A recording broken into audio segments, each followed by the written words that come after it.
ఏది వివరమో నువ్వు ఈరోజు ఎపిసోడ్ విషయానికొస్తే బాగుందబ్బా! నాకు 2 దగ్గరలు నచ్చింది. ఇప్పుడు అనాథాశ్రమం నుంచి రేవతి అనే అమ్మాయినైతే తీసుకొచ్చుకుంటారు కదా! ఆ అమ్మాయి అయితే మిగిలిపోయిన ఫుడ్ అయితే తింటూ ఉంటుంది. ఇంకా తీసుకొచ్చుకునే వాళ్ళు మిలిటరీ వాళ్ళు ఉన్నారు కదా! వాళ్ళొచ్చేసి అదేందమ్మా మిగిలిపోయిన ఫుడ్ తింటున్నావు.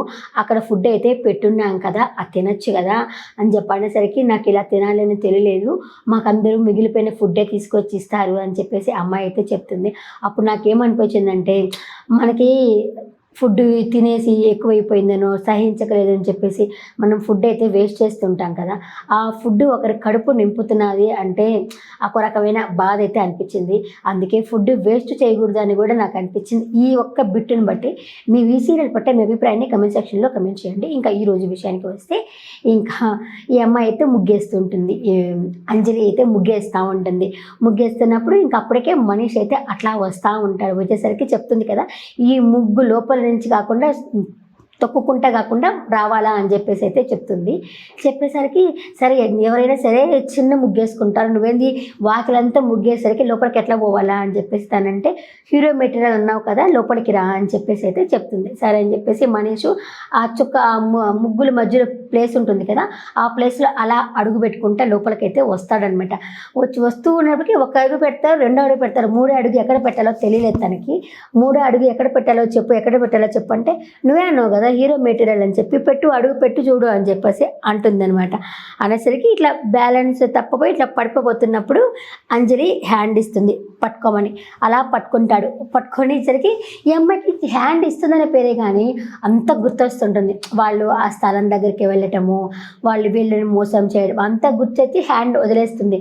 అదేంటది చెయ్యి ఇచ్చినట్టు ఇచ్చి వదిలేసావే, నేను ముగ్గులో పడిపోయాను అని చెప్పేసి అతను అంటాడు. మనీష్ అంటాడు, మీరు కూడా నా మమ్మల్ని హెల్ప్ చేస్తాను అని చెప్పేసి వచ్చి మాకు హ్యాండ్ ఇచ్చారు కదా మీరు అని చెప్పేసరికి అమ్మ తల్లి నువ్వు ఆ విషయం గురించి మర్చిపోవంటే నేను మర్చిపోను అని చెప్పేసి అక్కడి నుంచి అయితే వెళ్ళిపోతుంది. ఇంకా మనీష్ అనుకుంటాడు, అబ్బా దీనికి అంతటికీ కారణం మా తాతయ్య, ఆయన పని చెప్పాలా చూడు అని చెప్పేసి ఆయన కోసం అలా వెతుక్కుంటా వచ్చేసరికి ఆయన పాపం వీళ్ళ గురించే ఆలోచిస్తుంటాడు. ఒక పక్క మనవడు ఏం చెప్తాడు, ఈ విషయము కానీ గీతాంజలికి కానీ తెలిసిందంటే మన పని అయిపోతుందని ఒక పక్క ఈయన చెప్తాడు. ఒక పక్క ఈ అమ్మాయి కూడా వచ్చేసి అమ్మని చూడాలని ఉంది అని చెప్తుంది కదా, ఆ విషయం గురించి కూడా ఆలోచిస్తూ ఉంటాడు. అంతలోపల మనవడు పోయేసి తాతయ్య అని చెప్పంటే ఏంటి చెప్పు, ఎందుకురా అలా కోపంతో అరుస్తూ ఉంటావు, వేడి చేసిందా అంటే లేదు జలుబు చేసింది అంటే అయితే పోయి ఆవిరి పట్టు అని చెప్పంటాడు. తాతయ్య చేసిన పనికి రాత్రి నిద్ర పట్టట్లేదు, నువ్వు చేసిన పనికి అమ్మాయిని తీసుకొచ్చావు కదా అంటే ఏముంది ఒక పెగ్గేసి పడుకో అంటే తాతయ్య ఇదిగా తాతయ్య నీ దగ్గర నుంచి నన్ను ఎక్స్పెక్ట్ చేసేది ఒక ఫ్రెండ్ లాగా అడుగుతున్నాను అంటే ఫ్రెండ్ లాగా అడిగావు కాబట్టే రాని పెగ్గేసుకోమని చెప్పింది అంటాడు.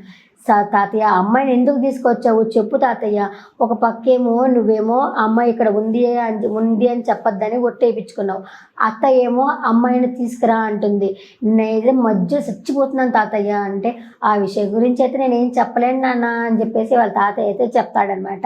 ఇంకా వాడికి ఆ అబ్బాయికి ఏం చేయాలో తెలియలే. పోనీ నీకేం కావాలో చెప్పుడన్నా, ఇల్లు కావాలా నీకు రాసిస్తా, పొలం కావాలా రాసిస్తా అంటే ఆస్తి కాదు తాతయ్య, ఆ అమ్మాయిని ఇక్కడ నుంచి పంపించేసేయాలా లేకపోతే అత్తయ్యకి చెప్పేస్తాను తాతయ్య అంటే కుదరదు అని చెప్పంటారు. ఇక అయితే అమ్మాయి కూడా వస్తుందనమాట. అంజలి కూడా తాతయ్యకి కాఫీ తీసుకొని వచ్చి ఇచ్చి ఇదిగో తాతయ్య కాఫీ తీసుకో అని చెప్పేసి కాఫీ ఇస్తుంది. ఆయన కూడా తాగి ఇద్దరు నవ్వుకుంటారనమాట. నవ్వుకునేసరికి ఇంకా నవ్వుకోండి అని చెప్పేసి అక్కడి నుంచి వెళ్ళిపోతాడు మనీషు. ఎందుకంటే వీళ్ళు ఏం చెప్పినా వినట్లేదు కాబట్టి అక్కడి నుంచి అయితే వెళ్ళిపోతాడు. వెళ్ళిపోయిన తర్వాత అంజలి అడుగుతుంది గుర్తొచ్చిందా అని చెప్పేసి అడిగితే లేదమ్మా గుర్తు రాలేదు నాకు అని చెప్పేసి అంటాడు వాళ్ళ తాతయ్య. అన్న తర్వాత సరే అమ్మా ఎలా ఉందమ్మా ఇల్లు అంటే కొత్త మనుషులు కదా అంటే నీకు ఇక్కడే ఉండిపోతావు కదా నీకు అలవాటైపోతారులే అని చెప్పేసి పెద్దాయన అంటాడు. ఇక్కడే ఉండడం ఏంటి తాతయ్య, మా అమ్మ ఎవరు తెలిస్తే నేను ఇక్కడ నుంచి వెళ్ళిపోతాను కదా అంటే అవునవును అప్పటిదాకా ఉంటావు కదమ్మా అలవాటైపోతుందిలే అని చెప్పేసి వాళ్ళ తాతయ్య అయితే అంటాడనమాట. అనేసరికి సరే తాతయ్య నేనైతే గుడికి వెళ్ళేసి వస్తాను, మీకు ఏమన్నా గుర్తొస్తే చెప్పండి అంటే గుర్తు రాలేదమ్మా వయసు అవుతున్నది కదా గుర్తు రాలేదు, గుర్తొస్తే చెప్తాను అని చెప్పేసి అనేసి అద్దాలు ఇక్కడ పెట్టుకొని ఉంటాడు. నా అద్దాలు ఎక్కడైనా పెట్టానో చూసావా అంటే మీ అద్దాలు మీ పైన ఉన్నాయి కదా తాతయ్య అంటే చూసావా అమ్మ అద్దాలు ఎక్కడున్న విషయమే నాకు గుర్తు రాలేదు, అలాంటిది మీ అమ్మ వాళ్ళు ఎవరో నాకు ఎలా గుర్తొస్తుంది, గుర్తొచ్చినప్పుడు చెప్తానమ్మా అని చెప్పని అంటాడు. సరే తాతయ్య నేనైతే గుడికి వెళ్ళేసి వస్తాను అంటే, కారు ఇవ్వమంటావా అంటే, వద్దులే తాతయ్య నేను వెళ్తాను, ఇక్కడే ఉంది గుడి అని చెప్పి నేను తెలుసుకున్నాను, వెళ్తాను నేను అని చెప్పేసి అయితే వెళ్తుంది, నడుచుకుంటూ వెళ్తాను అని చెప్పేసి అయితే వెళ్తుందనమాట, చెప్తుందనమాట. సరేలే అని చెప్పేసి అంటాడు. ఇక మనకి అనాథాశ్రమంలో రేవతి అనే అమ్మాయి ఉంది కదా, మిలిటరీ వాళ్ళు దత్తు తీసుకొని వెళ్ళారు కదా, ఆ అమ్మాయిని అయితే చూపిస్తారనమాట. ఆ అమ్మాయి వచ్చేసి మిగిలిపోయిన చికెన్ అయితే తింటూ ఉంటుంది ప్లేట్లోది. అంత లోపల వాళ్ళు వచ్చి ఏంటి రేవతి ఏం చేస్తున్నావు అని చెప్పి అడిగేసరికి, మిగిలిపోయిన చికెన్ తింటున్నది అని చెప్పేసి చూసి, అదేంటమ్మా మిగిలిపోయిన చికెన్ తింటున్నావు, మాతో అన్నం తినడానికి రమ్మని చెప్తే నువ్వు అన్నం తినడానికి రాలేదు, నువ్వు అలాంటిది ఇక్కడ కూర్చొని తింటున్నావు ఏంది అంటే, లేదు మేము అనాథాశ్రమంలో మాకంతా పెళ్ళిళ్ళు అలా ఎవరైనా మిగిలిపోయినవి తీసుకొచ్చి ఇస్తారు మాకు, ఇలా తినాలని నాకు తెలియదు అందుకే తింటున్నాను అనేసరికి వాళ్ళకే అర్థమవుతుంది, అయ్యో ఫుడ్ వేస్ట్ చేసింది మా తప్పేనమ్మా, మమ్మల్ని క్షమించమ్మా, నువ్వు దీంట్లో ఉంది తిను అని అయితే వాళ్ళైతే చెప్తారు. ఆ ఒక్క బిట్టు మనకి హార్ట్ టచింగ్ అనిపిస్తుంది. మనము వేస్ట్ చేసేదే ఇంకొకరి కడుపు నింపుతున్నది అంటే అది కొంచెం బాధ కలిగించే విషయమే కదా. ఇంకా ఆ తర్వాత వచ్చి సరే అమ్మ అని చెప్పి మాది తప్పమ్మ అని చెప్పేసి అంటారు. ఇంకా ఆ అమ్మాయి కూడా రేవతి కూడా అలవాటు పడాలి. మా పద్దాకి ఇప్పుడు ఆ అమ్మాయినే చూపిస్తున్నారంటే ఈ సీరియల్కి ఆ అమ్మాయికి కూడా ఏదో కనెక్ట్ ఉన్నట్టే ఉంది. ఎందుకంటే అనాథాశ్రమంలో అందరూ చాలా తలా ఒక దిక్కు పోయారు. ఈ అమ్మాయిని ఎక్కువ చూపిస్తున్నారంటే, రేవతిని ఎక్కువ చూపిస్తున్నారంటే ఆ అమ్మాయికి ఈ అమ్మాయిని కదా అంజలికి ఏదో అక్క చెల్లెల సంబంధం ఏమైనా పెడతారేమో, మేబీ ఫ్యూచర్లో వీళ్ళిద్దరూ ఎక్కువ ఉంటారేమో సీరియల్లో అని తెలుస్తున్నది అనమాట. ఇంకైతే ఈ అమ్మాయి గుడికి వెళ్తానని చెప్పేసి అలా గుడికి వెళ్తుంది కదా. ఇక్కడ గీతాంజలి వాళ్ళ కూతురుని తీసుకొని గుడికి అయితే వస్తుందనమాట. వచ్చేసరికి వాళ్ళ కూతురు ఫోన్ మాట్లాడుతూ ఉంటుంది. గీతాంజలి వచ్చి దిగమ్మ గుడి వచ్చిందంటే, ఒక 2 minutes వస్తాను 5 minutes వస్తాను అని చెప్పేసి అనేసరికి ఇంకా గీతాంజలి గుడి లోపలికైతే వెళ్తుంది అనమాట. ఈ అమ్మాయి ఎంతసేపు ఇచ్చినా రాకపోయేసరికి పోతుంది. అప్పుడే ఇంకా అంజలి వస్తూ ఉంటుంది. వాళ్ళ కూతురు డోర్ తెరుచుకొని వస్తుంది. ఇంకా వచ్చి నీకు కళ్ళు కనిపించట్లేదా, డోర్కి అడ్డం వచ్చావు నువ్వు అని చెప్పేసి అడుగుతుంది అంజలిని. అంజలి ఆ అమ్మాయిని చూస్తే అలా చూస్తూ ఉండిపోతుంది. ఎందుకంటే చెల్లెలు కదా, రక్త సంబంధం కదా, అలా ఉండిపోతుంది. అంటే మన డైరెక్టర్ అలా అనుకోవడం మనకి చెప్పినట్టే కదా, అక్క చెల్లెలి సంబంధం కదా, అలా చూస్తూ ఉండిపోతుంది. ఉండిపోయేసరికి ఏం మాట్లాడదు, వెళ్ళిపోతుంది. ఇక్కడ ఈ అమ్మాయి వెళ్తూ ఉన్నప్పుడు, అదే గీతాంజలి కూతురు అట్లా వెళ్తున్నప్పుడు వెనకాల జాకెట్ కూడిపోయి ఉంటుంది అనమాట. అంజలి ఉండి ఏంటి చూసుకోలేదా అని చెప్పి వచ్చేసి ఆ అమ్మాయికి ఉక్కు పెట్టి వెనకాల జాకెట్కి ముడి కూడా వేస్తుంది అనమాట. వేసినాక అప్పుడు అమ్మాయి ఉండేసి చూసుకోలేదు, నేను కారు డోర్ తీస్తున్నప్పుడు నువ్వు ఉన్నామని చూసుకోలేదు అని చెప్తే, ఓకే సిస్టర్ అని చెప్పని అంటుంది. ఇంకా గుళ్ళోకి అయితే ఇద్దరు అయితే వెళ్తారనమాట.